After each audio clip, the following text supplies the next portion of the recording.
నమస్తే నేలతల్లి కార్యక్రమానికి స్వాగతం. ఇవాల్టి కార్యక్రమంలో బంతిపూల సాగులో రాణిస్తున్న యువ రైతు రాయమల్లు వ్యవసాయ క్షేత్రాలకు వెళ్ళొద్దాం పదండి.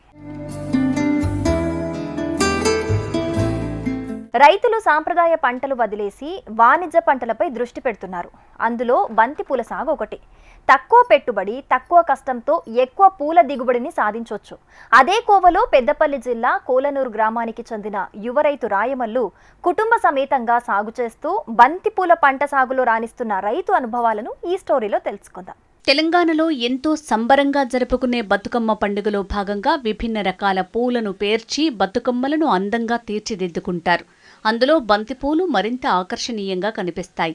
ఈ దసరా పండుగతో పాటు ఆ తర్వాత వచ్చే దీపావళి, కార్తీక మాసం, సంక్రాంతి లాంటి ఎన్నో పండుగలు ఆయా ప్రత్యేక సందర్భాల్లో బంతిపూల వినియోగం ఎక్కువగా ఉంటుంది. ప్రస్తుతం వీటికున్న డిమాండ్ని దృష్టిలో పెట్టుకుని రైతులు బంతిపూల సాగుపై ఎక్కువ దృష్టి పెడుతున్నారు. ప్రతి పండుగ సీజన్లో తాము పండించిన పూలతో మంచి ఆదాయాన్ని పొందగలుగుతున్నామని పూలను సాగు చేస్తున్న రైతులంటున్నారు.